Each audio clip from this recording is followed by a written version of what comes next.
Welcome to OFB's YouTube channel. I'm Tim Butler, and this is the Keychron K2 mechanical keyboard review.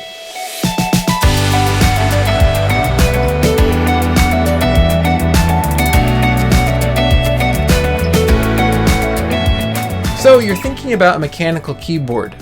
Why would you do that? Why would you buy a keyboard when you probably already have one or maybe even several? You have one built into your laptop, and if you've ever had a desktop, you probably have one of these sitting in your basement. So why would you buy another keyboard?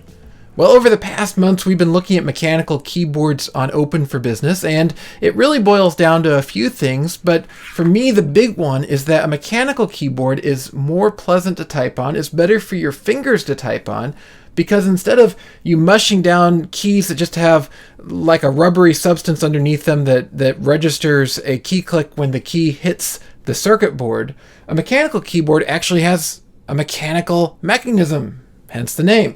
So when you press down on that key, it makes that distinctive sound, but as it does, it is also pushing back on your fingers, so it keeps your fingers from bottoming out, better on your hands, you can type faster, and it just feels nicer to type on.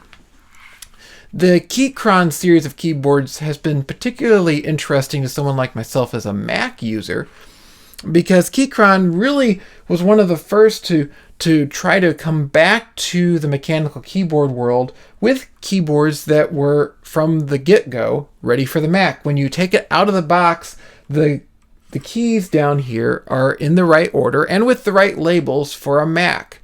If you go to the store, and even if you find a mechanical keyboard, and they're becoming more commonplace once again because people are realizing the advantages, but if you go to the store and you look at the gamer type mechanical keyboards, you'll often find the Windows keys there, and unless you go into your settings and change a bunch of things around, you're going to have these keys here, the keys that you use, for example, to copying and pasting and other common functions are going to be reversed.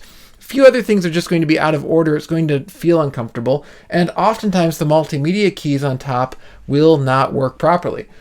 With a mechanical keyboard that is designed to work with your Macintosh, it works just fine. It also works with iOS devices, and it also works with Windows computers. There's a switch over here, and you can actually just switch this right here, and it will switch into a mode more accommodating to Windows and Android users. And if you are a Windows user, it comes with separate keycaps. You can pop these off, put those caps on, and it will look like it matches. And does it really matter, especially if you're a touch typist?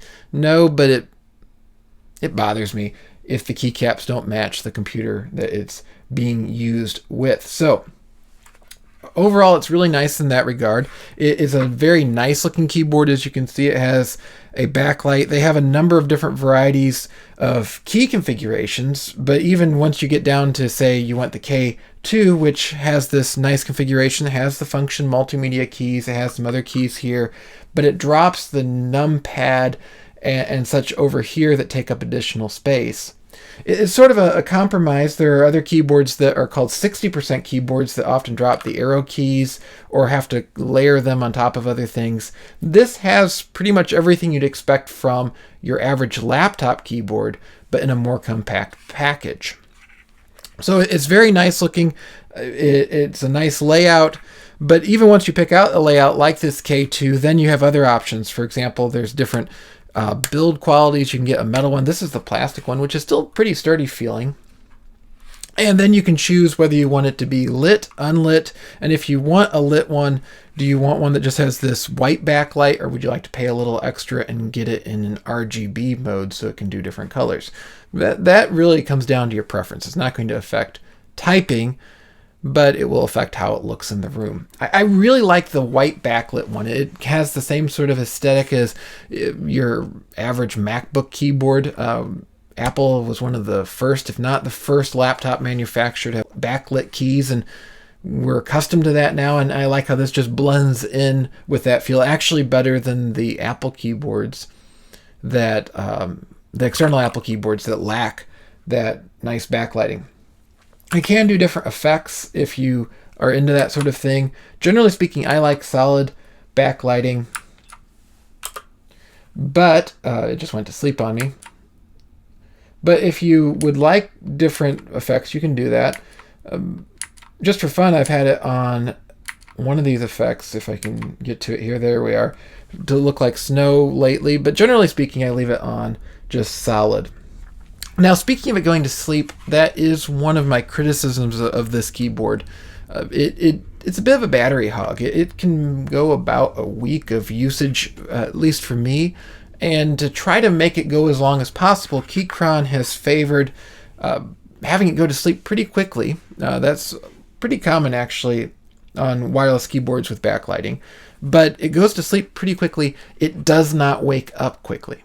So if I sit down on my computer with a wired keyboard, I could press any key, wake up the computer, and then start typing my password.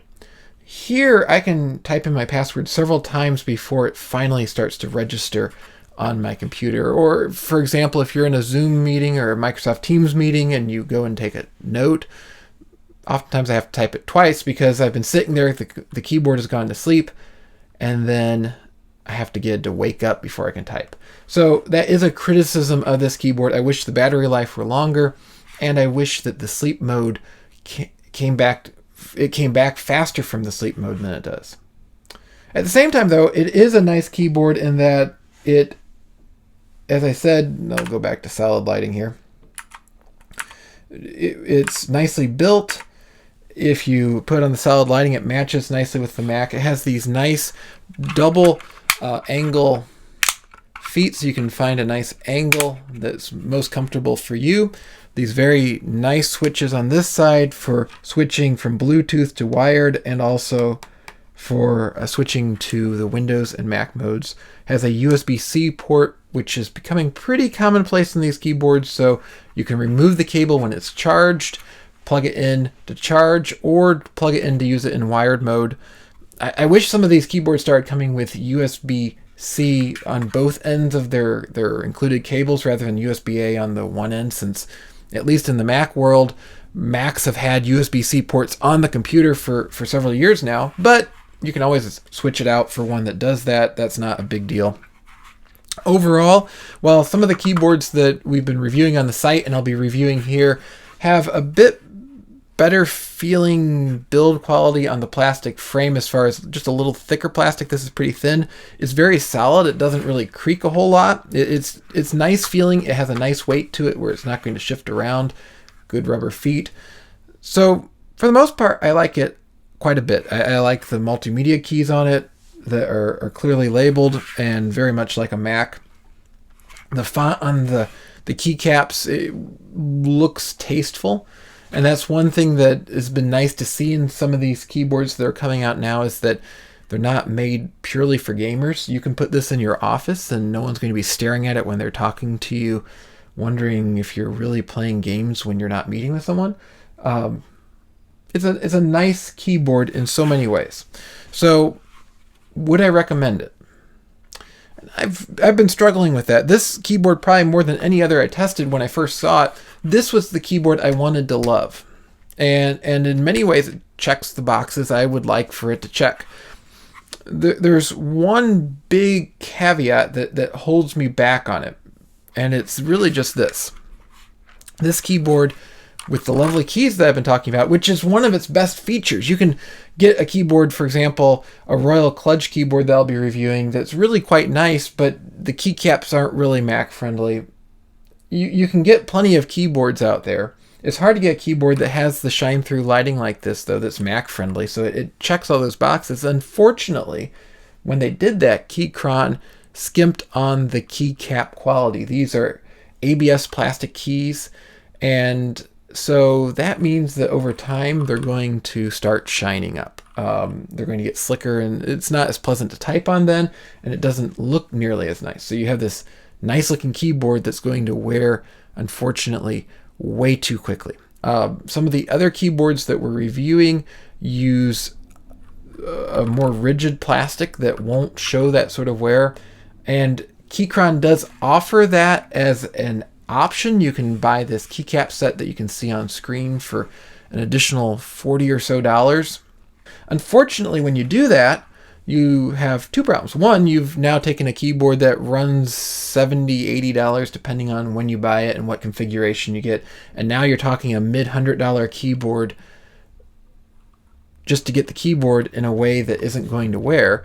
The other issue, though, and perhaps it's just as significant in what I've just been mentioning, is that the replacement keycaps aren't shine through, so you give up that nice backlighting through the keys. It will sort of glow around them still, but there are plenty of keyboards that do that.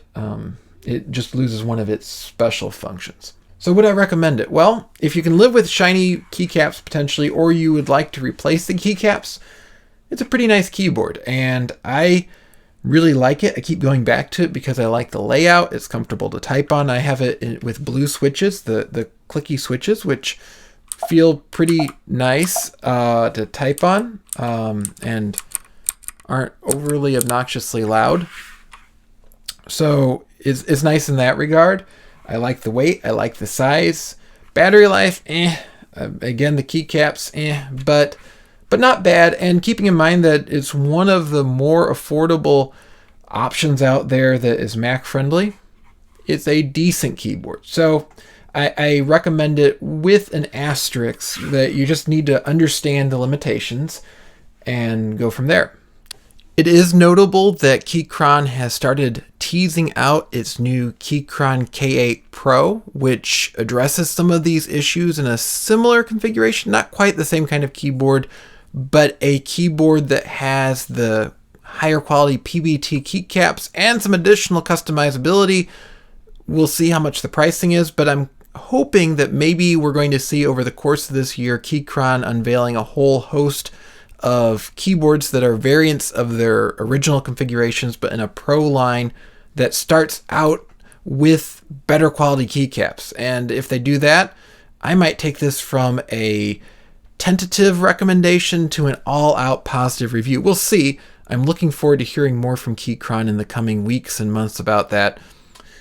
Well, if this review was helpful to you, we would sure appreciate it if you'd give us a like, maybe share this video, but also please subscribe to our YouTube channel. We'll be posting more reviews of keyboards and other products, helping you to delve into the world of technology and some other fun things as well over the coming weeks. So please do check out our channel. We've been putting up videos for just under a month now. And also please always visit ofb.biz for more content of this sort and lots of other things going through ideas and culture for the business of life. We are celebrating our 20th year, and we would love to have you as a reader. I hope you have a wonderful day, and I will see you next time here on Open for Business.